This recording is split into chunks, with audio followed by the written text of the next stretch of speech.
Hey everyone, welcome back to Talking Cardboard. On this review, we are going to take an island excursion to Tidal Blades, Heroes of the Reef, Part 1?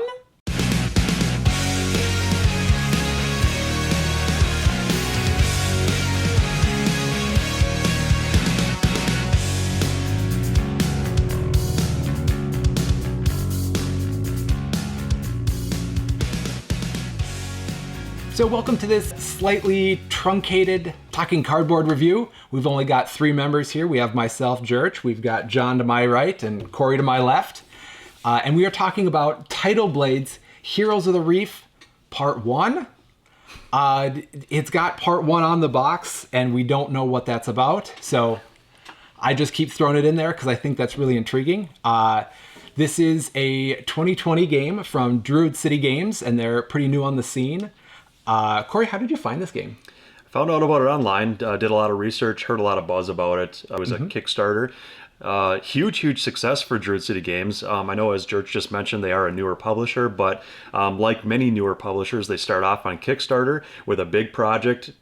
I think they did great with the presentation, and that ultimately got them $730 some odd thousand and almost 9,000 backers.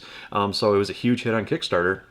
That's how I first heard about it. I got it at one of our friendly local game stores, but that's how I actually physically got the game. But I first heard about it online through Kickstarter. Yeah, Kickstarter's been a great place for us finding games. Even if you don't back games on Kickstarter, you can kind of get a heads up for what it's going to be like, and then when it gets mass released, if it does, then you have a better idea of what the game's going to be like. Speaking of what the game's going to be like, John, can you run through kind of a basic playthrough of this? What type of game is it? So in this game, I guess I don't really know what this classifies at. It's probably a mix of like strategic dice rolling placement and I don't know, like Euro worker placement, I guess. There's a lot going on. There really is, because you're collecting cards too. But basically you take on the role of a champion that is competing in this tournament, and you're gathering dice, which you then roll to complete feats. And if you complete these feats in front of the judge, you're gaining points. You're getting points for just doing the feats themselves. There's also monsters that are invading this little area that you're trying to keep under control and manage. Yeah, I don't know. That's really the really base level explanation of the game. Yeah, so a lot of Euro-y elements in this game, obviously with the various ways of getting points, but also kind of a mix with American-style gaming too, with the different dice upgrading, dice rolling. There's a little bit of luck involved, so a lot of different things going on here. Yeah, and the overall goal is you are trying to improve your character, trying to build up skills, and it's not necessarily a dice accumulation, that there are a bunch of different situations where you're losing dice, whether things going wrong or fighting monsters. So it's not a linear progression, but you're trying to build up your character's abilities and dice capabilities. So if you do choose to be fighting the monsters, then you're better equipped to do that. And there's a lot of building up just to be torn down in this game too. Yes. I feel like there's a lot of ebbs and flows. It's not linear. There's not one direction you can head. And that goes into the table presence of this game. Like, if you can tell from the box, the artwork in this game is fantastic. Yep. Oh yeah. It is so much fun. And even in the rule books, like, they have kind of paneled like comic strip. Explaining things, and characters have their backstories, and it's a very engaging experience, and the board itself it's different panels and components that are laid out, so it's not necessarily one cardboard flat surface that you're putting things on, representing different islands around the map. That it's so even the way that the table presence is constructed helps the ambiance and feeling. So that goes to what you were saying, where it's not a linear path, that you can be traveling to different locations. And when I compare any Euro style game, or whenever I play a Euro, I always compare it to the first one that we really played, which was like Viticulture. Yeah, Viticulture. Right. Yep. And that one's very linear in that you start in, spring, summer, fall, winter, and then you reset, and it's very linear progression. This one is much more free flowing, and it it changes the game experience. Yep. It's a very free-flowing, open world, kind of sandboxy feel to it. That is definitely my biggest pro in the game. You're not really, you don't really have to go down one path in order to win the game. There's multiple different things you can do, and that's very different to the whole play style of the Euro style games that we typically play. So you can kind of do whatever you want. You can upgrade dice when you want to, or if you want to, you can try to accumulate more dice. You can go after some cards to give you different bonuses and that sort of thing. I just felt like that whole open world feel to it was my biggest positive for the game. Yeah, and even though it is a worker placement, and part of that mechanism is that you are locking other people out from doing your action, it seemed like in this game, you never really like ruin somebody else's turn based on you picking a specific spot, that there were always alternate avenues to accomplish a lot of the same general idea, as opposed to, I mean, going back to viticulture, that if you were, paying for an extra worker, you lock everybody else out from that. Yeah. And except for the grande worker, you've got one form of mitigation for that. But. So, but it's that even in this worker placement, you're not really locking everybody out of an avenue for victory. Yeah. So, yeah, I like that. John, what did you kind of gather from the free-flowing, sandboxy worker placement? Nothing. I broke the rules with my character, which was really cool. I actually got a special ability that allowed me to take actions on locations that one person had previously used before, and that was kind of nice because that really helped my strategy, and people kind of were ruining it in mine. So didn't win, but it helped a lot. And I think that kind of leads into my biggest pro is I think the characters themselves are all unique and really cool. I've really liked all the different, as we're drawing through these like character skills, it's like, oh my gosh, it's so good when we see it.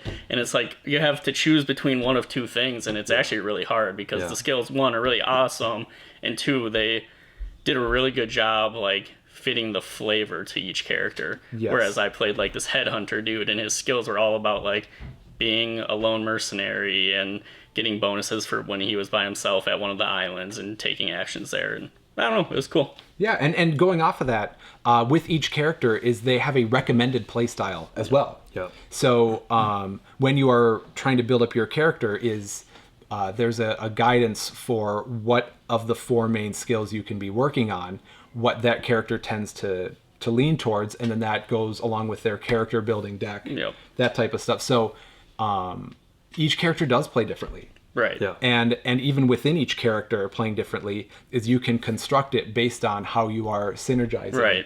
So there's so many different ways that it can go where it is pretty close to a sandbox. Yeah. Yeah. Yeah.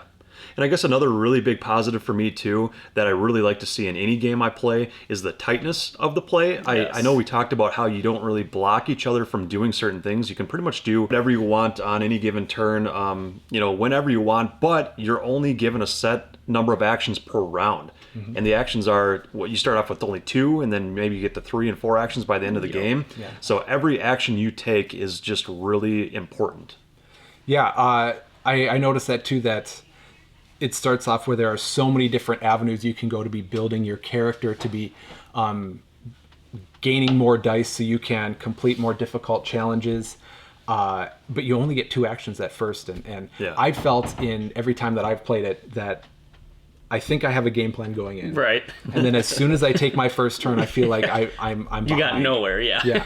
And then at the end of the first round, you feel like you're so far behind. But then they have that... rule modification where you can have a round that is a tryouts round. So it's basically there's no monsters, you're not earning any points from the judge, but you're just building up your skill or completing some of the easier feats, getting them onto your character board, building your character up just a little bit so you have something to build off of as you go into those first couple rounds. And that seemed like that did help once we threw that in, because you got a bit of a running start. Because those monsters then, if you're not taking them out, which you're not strong enough in the beginning to take them out, then they start to penalize you multiple times as opposed to maybe just 1 or 2 hitting you towards the end. So I think that was needed.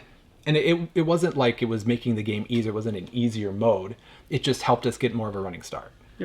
Yeah, and we've had some conversations with some of the people from the publishing company, like on Twitter, for example, where we've talked about kind of a little bit of the nuances in the game. So I kind of wanted to segue into kind of the complexity. I think the complexity is deceiving when you first look at this game. I think they're, on the surface, you're going to worker placement spot, you're taking that action, you're rolling some dice and seeing if you complete the card. Simple, right?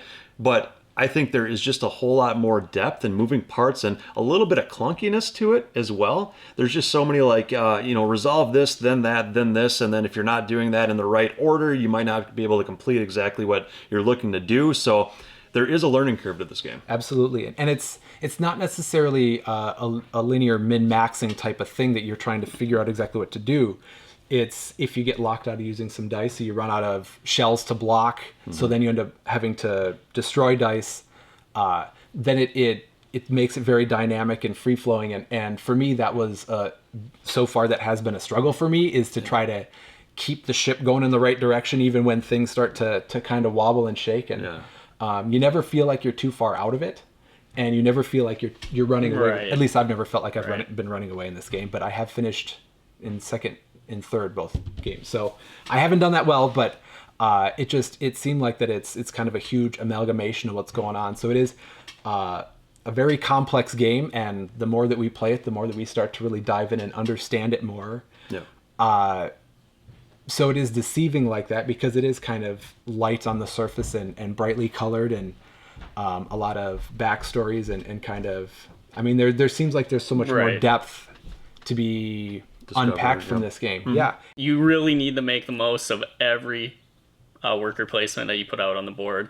Otherwise, you're just going to fall behind by those like critical few points that are going to carry you over the finish line. And there's almost like these little tiny mini combos that you can do with things that aren't laid out for you. Right. You really have to look for them. Yeah. Which is cool, which I like. Yeah. There's other things, and I don't know if it's a neutral type of thing, but like I've thought of like a completely different way I wanted to play the game the second time, and unfortunately I didn't get to do that. But like with the monsters, it doesn't seem like there's a lot of benefit to go after them early on in the game because you're losing dice by attacking them. Yeah. But on the flip side, maybe you throw one dice away at it just to get a hit on it, so that when you're rolling for invasion or leaving the board, you're not taking those negative impacts. And I don't know, like there's just so many things to this game. Like this complexity is huge, and there's so many avenues to victory, and I don't know yet. Maybe throw a novice die at it to get an extra point or whatnot instead of just losing it anyway at the end of the round. And you're not going down on the champion track, and you're not losing a die when it invades. There's like just so many random things that could happen, but it is another worker placement, which you only have the first two rounds, or the first round, and 3, and then not 4, not until the last round. So it's like, it's so tight. Yeah. Well, and both of you guys were kind of alluding to it. There's a lot of player interaction that could be happening in this game. Yeah. More so than just blocking somebody out of using a spot. When it comes to the market, and are you going to be buying things or trying to block out other people, it's still difficult to really get into other people's games, into their heads at this point, because there's so much going on with this. Mm-hmm. But you can start to, like you mentioned about fighting the actual monsters. Right. I know in our most recent game, I was trying to team up with Cory, so then we could take out one of the monsters, because I couldn't do it by myself. Yeah. And I wanted to see if it was worth me trying to go at it, if he was or not. And the fact that we did, and we took it out, that gave you the victory later down the road, so 2 rounds later. Yeah. So there was those types of player-to-player interaction, that it's not necessarily zero-sum. Yeah. And it's not necessarily like alliances or anything like that. Just little things that, can this both advance what we are trying to do? Mm-hmm.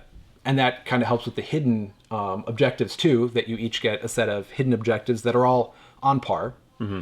So, you both could be working towards your individual ones together and not necessarily be, hurting each other or it have to be antagonistic for it. So I thought that is a really positive, but at the same time competitive way to have player interaction. Yeah. Because it seems like that in a lot of games, it's either one or the other, that it's either all kind of cooperative or, it's completely competitive where you're having to cut other people down directly. Yeah. There's a little taste of semi-co-op in this game. Yeah. In some ways. There are mutually beneficial plans of attack. Yeah. Yeah. Yeah, and I guess for me, kind of getting into, it's still kind of a pro for me, but sliding a little bit as a pro and a con was the ramp up effect in this game. It really felt like you were getting more powerful, stronger, you were getting more actions as you went, and that sort of thing. The dice kept getting better, and you just became more powerful overall, but that also drug the game along for a longer period of time. I almost wish there was a variant or maybe an expansion in the future that would add some starting cards that you could maybe draft for your starting dice that you get to start with, and everything else that kind of shot the game along, maybe shaving off an hour of gameplay or a half an hour of gameplay. But the overall feel by the end of the game, feeling like you can really accomplish some more bigger feats, felt really, really fun. Yeah, I agree. And then maybe this leads into kind of a con too, is I didn't think there's that payoff to it. Yeah. You know, which in another kind of dice rolling and then building up skills game that we've played a lot, role player, is you have the whole phase of the game where it is building up your character with dice and manipulations and all that stuff, and then a completely separate phase is you're fighting the monster.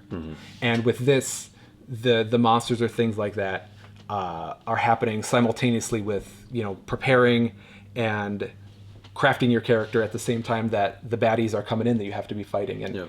And it felt kind of weird because in the narrative, the story that's being told in this game, it's a really cool story. Yeah. Like that you are champions coming from all around. Some people are even like time travelers and stuff like that. And you're trying to show off to be chosen to be the one that is, you know, saving everybody from attack and attacking the big bad monsters. But if at the same time that you're getting better as a character, you're also having to fight them, it didn't seem like it was allowing you to really grow up and then go fight, right? For me, it felt like pick what kind of game you want to be. Do you want to be that role player style game where you're building up your character and you're getting points for doing that the best you can? Or do you want to be, hey, let's build up and then fight these things together and see what happens? And I felt like it tried to do a little bit of both, maybe to a detriment to itself. A little bit. But I mean, the more that we play through this game, we can be experiencing more and figuring out what type of game we want to play. John, do you think that you'd prefer it being more of a phase 1, phase 2 type of thing where like role player, or do you like this style better where it's all happening at the same time? I don't know yet. It's like I said, I didn't get to explore my other strategy of like throwing up like a few dice away at the monsters just to see if that helps me enough to kind of clinch the win. Because this last game I did only lose by a point. So if I literally would have got one hit onto the monster and maybe not lost a dice here or there or gone down on the champion track, like that could have been an easy win. Granted, like I said, that is one of your discs that you're putting out for your turn, but I don't know. I guess I don't remember what I got when I played that disc, so it's tough to say. I don't know. Do you think it's easy to figure out the strategy that's... Because part of it can be what you're going into the game with, and part of it is you're seeing what is available. What happens. How easy is it for you to see how those line up? Well, I've had thoughts going into both games, and they did not play out the way I wanted them to. So maybe you're just forced into the track that I go for every time. Tough to say. Yeah. Cory, what do you think? Are you able to figure out the way that your game is playing, or is that something that you're just kind of stumbling through? I feel like I'm more stumbling through it a little bit. You know, I tend to like more strategy-heavy games. This one, I mean, anytime dice are involved in rolling and some random card draw and that sort of thing, there is a little bit more luck, a little bit more tactical side or tactical strategy versus just overall strategy. So I felt like you kind of had to roll with the punches a little bit and maybe push your luck a little. I see what you did there. And maybe push your luck a little bit. You know, I might only have the one shield left or no shields left or no shells left to shield myself with. But I'm going to go ahead and just roll and see what happens anyway, because if I do get lucky enough to complete that, it might push my dials ahead just far enough to where I can refresh that extra die or draw that extra character card. Right. That's a big deal. And that was another thing I'm kind of curious on, because I feel like generally none of us were rolling dice if we didn't have shells. Yep. That's true. Like none of us. So clearly none of us are brave enough to push our luck. But maybe that's actually a real like strategic part of this, is knowing like when to do so and maybe be willing to lose a die you maybe don't need in the future. Yeah. So, I don't know. Or try to gain more novice die to use as kind of those throwaways. Right. I don't know. Yeah, that's a good point. I'm talking about my drawbacks. It's like changing my thought on the final rating of this game. So. That's true too. Should we get into overall ratings then? Absolutely. John, let's start with you. All right. Now that we've been talking, my rating changed a little bit. Initially, I was right on the border between a 6 and a 7 because it's like, all right, this is okay. But now that I've thought about it more, I'm definitely at like a 7 to an 8. I'm not quite ready to recommend it. Someone go out and buy it. But I definitely think there's a lot to unpackage here, and I think a lot of variable strategies that make this game really fun, especially now that we know the rules a little better. I really like creating my character, using their special abilities, seeing what they can do, trying to find, based on how things go, like a good path to victory. Mm-hmm. And outside of the monster thing, like, even though I don't know if I like how the monster works in this game, I still have thoughts on how I want to approach the monster. So there's like a pro to that it's got me thinking about it and maybe trying to find ways to actually optimize fighting the monsters and make that a valid strategy to win. Yeah. So 7. 7.5. Okay. Okay. I'm torn on this because my struggles with the game are not cons of the game. It's my struggles with figuring out to be doing all the thing, my analysis paralysis with this game that slows it down for everybody else when I have so many things that I have to try to keep track and figure out and get overwhelmed by. I really like the game and the story behind it and all that. So I would give it about a 7 though, that this is a game I want to play a bunch more times so that I can really assess whether or not I'm going to be able to have success and enjoy this game. I'm still in the really figuring it out, but there's just so much that I want to figure out with it. So I'm going to go a 7, but whenever we want to bring it to the table, I will definitely want to, experience this game. So wrap us up. My initial thinking behind my rating was going to be a 6.5. I'm going to be nice here and give it the benefit of the doubt. Like you guys are all saying too, I do want to play it more. I do want to explore it more. I'm going to give it a 7. 7 out of 10, still solid. Wouldn't turn it down if we wanted to keep playing it. Mm-hmm. Hopefully other things come out in the future to maybe speed the game along, and maybe that's just us ourselves getting better at knowing how everything works and speeding that up. And like Jurch said, analysis paralysis. When a brand new game with that many moving parts comes to the table for the first couple times, that's just going to be a part of it. You're going to have to analyze things and comprehend it a little bit differently. So for me, 7 out of 10, great production. Artwork beautiful, the story behind it awesome. I'm typically not one to enjoy story at all, but this one definitely has me on board with it. The gameplay a little lackluster for me, but as we play it more, I'm getting a little bit more warm on it. Mm-hmm. So that's where I'm going to leave it.